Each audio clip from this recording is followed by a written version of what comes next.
गुलबर्गा शहर में खलील अहमद अलियास हमालवाड़ी खलील के मर्डर केस में आज एक आरोपी के पैर में गोली मारकर गिरफ्तार किया गया है। 10 दिसंबर को शहर के हागर करोड़ इत्तेहाद चौक के करीब नवाब के महल्ले में तेजधार हथियारों से हमालवाड़ी खलील का मर्डर किया गया था। इस केस में police commissioner doctor Sharanappa SD IPS के डायरेक्शन पर स्पेशल टीम तैयार की गई थी, जिसमें अब तक कुल 4 आरोपियों को गिरफ्तार किया गया है। 2 दिन पहले नजमुद्दीन चप्पल सत्तार और रिजवान नामी 3 आरोपियों को गिरफ्तार कर जेल भेज दिया गया है और अभी मिर्जा कौसर बेग नामी आरोपी को पैर में गोली मारकर गिरफ्तार किया गया है। इस मौके पर पुलिस कमिश्नर ने मीडिया से बात कर कहा, इस केस में स्पेशल टीम बनाई गई है, जिसमें ACP Rajanna, university police inspector Sushil Kumar, ग्रामीण पुलिस इंस्पेक्टर संतोष सर और दीगर ऑफिसर्स मिलकर दिन रात मेहनत कर आरोपियों को पकड़ने में लगे हैं। और आज मिर्जा कौसर बेग को पकड़ने के वक्त पुलिस पर हमला कर फरार होने के दौरान पैर में गोली मार गिरफ्तार किया गया है। इस हादसे में यासीन, संजू और इरन्ना नामी 3 पुलिस ऑफिसर जख्मी हुए हैं और अब तक कुल 4 आरोपी गिरफ्तार हुए हैं और मजीद कुछ आरोपियों को गिरफ्तार करना बाकी है। मजीद तफसीलात के लिए आप इस वीडियो को एंड तक जरूर देखें। 4 ದಿನಗಳ ಹಿಂದೆ ಯೂನಿವರ್ಸಿಟಿ ಪೊಲೀಸ್ ಸ್ಟೇಷನ್ ಅಲ್ಲಿ ಒಂದು ಕೊಲೆ ಪ್ರಕರಣ ವರದಿಯಾಗಿತ್ತು. ಅದರಲ್ಲಿ ಪ್ರಾಥಮಿಕ ತನಿಖೆಯ ಪ್ರಕಾರ ಏನು ಈ ಸೈಟ್ಗಳ ವಿಚಾರಕ್ಕೆ ಸಿವಿಲ್ ವ್ಯಾಜ್ಯಕ್ಕೋಸ್ಕರ ಗಲಾಟೆ ಆಗಿರುವಂತದ್ದು ಬೆಳಕಿಗೆ ಬಂದಿತ್ತು. ಆ ಹಿನ್ನೆಲೆಯಲ್ಲಿ ನಾವು ವಿಶೇಷ ತಂಡಗಳನ್ನ ಮಾಡಿ ಆರೋಪಿಗಳನ್ನ ಪತ್ತೆ ಹಚ್ಚಲಿಕ್ಕೆ ಅವರಿಗೆ ಕೆಲಸವನ್ನು ನೀಡಲಾಗುವುದು.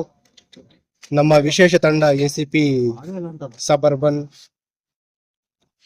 Inspector university, inspector sub urban ಮತ್ತು ಕ್ರೈಮ್ ಟೀಮ್ 4 ಜನ ಆರೋಪಿಗಳನ್ನ ಬಂಧಿಸುವಲ್ಲಿ ಯಶಸ್ವಿಯಾಗಿದ್ದಾರೆ. ಅದರಲ್ಲಿ ಒಬ್ಬ ಆರೋಪಿ, ಅವನು ತಲೆ ಮರೆಸ್ಕೊಂಡು ಮುಂಬೈ, ಪುಣೆಯಲ್ಲೆಲ್ಲ ಓಡಾಡ್ತಾ ಇದ್ದ. ನಿನ್ನೆ ಅವನನ್ನ ವಶಕ್ಕೆ ಪಡ್ಕೊಂಡು ಇವತ್ತು ಬಂಧಿಸಲಾಗಿತ್ತು. ಅವನು ಸ್ಟೇಷನ್ನಿಂದ ನೇಚರ್ ಕಾಲ್ ನೆಪದಲ್ಲಿ ತಪ್ಪಿಸ್ಕೊಂಡಿದ್ದ. ಅವನನ್ನ ಮತ್ತೆ ನಮ್ಮ ತಂಡ ಪತ್ತೆ ಹಚ್ಚಲು ಯಶಸ್ವಿಯಾಗಿದ್ದಾರೆ. ಅವನನ್ನ ವಶಪಡಿಸ್ಕೊಳ್ಬೇಕಾದ್ರೆ ಅವನು ನಮ್ಮ ಸಿಬ್ಬಂದಿಯವರ ಮೇಲೆ ಮಾರಣಾಂತಿಕ ಹಲ್ಲೆ ಮಾಡಿದ್ದಾನೆ.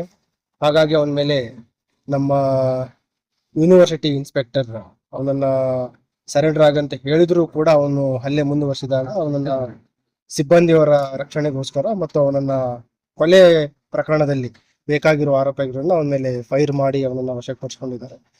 ಗಾಯಗೊಂಡ ನಮ್ಮ ಏನು ಸಿಬ್ಬಂದಿ ಇದ್ದಾರೆ, 2 ಜನ ಹೆಡ್ ಕಾನ್ಸ್ಟೇಬಲ್ಸ್ ಮತ್ತು ಕಾನ್ಸ್ಟೇಬಲ್ಸ್, ಅವರನ್ನ ಇಲ್ಲಿ ಆಸ್ಪತ್ರೆಗೆ ಸಾಗಿಸಿದೀವಿ. ಅವರು ಚಿಕಿತ್ಸೆ ಪಡಿತಾ ಇದ್ದಾರೆ. ಅದ್ರ ಜೊತೆಗೆ ಏನು ಇವನು ಆರೋಪಿ ಇದ್ದಾನೆ ಮಿರ್ಜಾ ಕೌಸರ್ ಬೇಗ್ ಅಂತ, ಅವನನ್ನು ಕೂಡ ಈಗಾಗಲೇ ಆಸ್ಪತ್ರೆಗೆ ಸಾಗಿಸಿ ಅವನಿಗೂ ಕೂಡ ಚಿಕಿತ್ಸೆ ನೀಡಲಾಗ್ತಾ ಇದೆ. ಇದರಲ್ಲಿ ಈಗೇನು ಆರೋಪಿ ಇದ್ದಾನೆ ಅವನ ಮೇಲೆ ಒಟ್ಟು 10 ಪ್ರಕರಣಗಳಿದಾವೆ. ಅದಲ್ಲದೆ ಅದರಲ್ಲಿ 2 ಹರ್ಟ್ ಇದೆ ಮತ್ತು 1 307.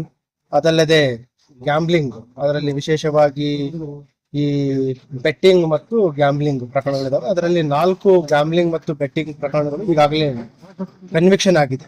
ಅದಲ್ಲದೆ ಈಗ ಇತ್ತೀಚಿನದ 1 307 ಈ ಸ್ಟೇಷನ್ ನಿಂದ ತಪ್ಪಿಸ್ಕೊಂಡಿರುವಂತದ್ದು ಮತ್ತು ಈಗ ನಮ್ಮ ಸಿಬ್ಬಂದಿಯವರ ಮೇಲೆ ಕರ್ತವ್ಯಕ್ಕೆ ಅಡ್ಡಪಡಿಸಿ ಮಾರಣಾಂತಿಕ ಹಲ್ಲೆ ಮಾಡಿರುವುದು 353 307. ಸೊ ಟೋಟಲ್ 13 ಪ್ರಕರಣಗಳಲ್ಲಿ ಇವನು ಆರೋಪಿ ಆಗಿರುತ್ತಾರೆ. ಈ ಮರ್ಡರ್ ಕೇಸಲ್ಲಿ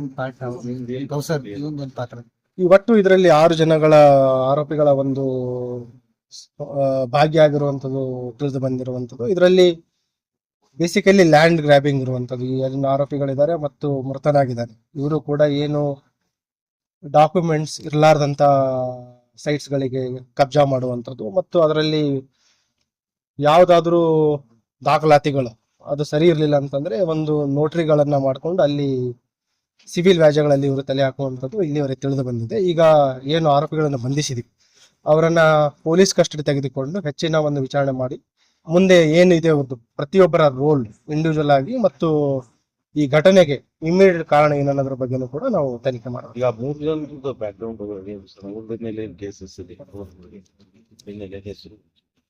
ಹೆಸರುಗಳು ನಿಮ್ಗೆ ಆಮೇಲೆ ತಿಳಿಸ್ತೀವಿ. ಅದರಲ್ಲಿ ಈಗ ಏನ ವಶಕ್ಕೆ ಪಡಿಸ್ಕೊಂಡು ಈಗ ಆಲ್ರೆಡಿ ನ್ಯಾಯಾಂಗ 3 ಜನರಿಗೆ ಅರೆಸ್ಟ್ ಮಾಡಿ ನ್ಯಾಯಾಂಗ ಬಂಧನಕ್ಕೆ ಒಪ್ಪಿಸಲಾಗಿದೆ. ಈಗ ಇವನನ್ನು ಕೂಡ ಈಗ ಅರೆಸ್ಟ್ ಮಾಡಲಾಗಿದೆ. ಈಗ ಪೊಲೀಸ್ ಕಸ್ಟಡಿಗೆ ತೆಗೆದುಕೊಂಡು ಇವರನ್ನ ನಾವು ಹೆಚ್ಚಿನ ವಿಚಾರಣೆ ಮಾಡಲಿ. ಅವ್ರದ್ದು ಏನ್ ರೋಲ್ ಇತ್ತು?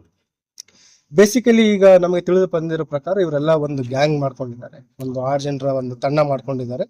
ಎಲ್ಲಿ ಸಿವಿಲ್ ವ್ಯಾಜ್ಯಗಳಿದಾವೆ ಮತ್ತು ಎಲ್ಲಿ ದುರ್ಬಲರಿದ್ದಾರೆ ಅಂತ ಏರಿಯಾಗಳನ್ನ ಇವರು ಗುರುತಿಸಿಕೊಂಡು ಅಲ್ಲಿ ಅವರು ಕೈ ಹಾಕಿ ಅವುಗಳನ್ನ ಮೇಲೆ ವಶಪಡಿಸಿಕೊಳ್ಳುವಂಥದ್ದು ಮತ್ತು ಸ್ಥಳೀಯರಿಗೆ ಹೆದರಿಸುವಂಥದ್ರ ಬಗ್ಗೆ ಒಂದು ತಂಡ ಮಾಡಿದ್ದಾರೆ. ಹಾಗಾಗಿ ಯಾರೇ ಇವ್ರಲಿಂದ ಅನ್ಯಾಯಗಳು ಪಟ್ಟಿದ್ರು ದೂರನ್ನ ನೀಡಿ ಇವ್ರ ಮೇಲೆ ನಾವು ಕ್ರಮ ಕೈಗೊಳ್ಳೋದ್ರ ಬಗ್ಗೆ ಭರವಸೆ ನೀಡ್ತಾ ಇದ್ದೀವಿ.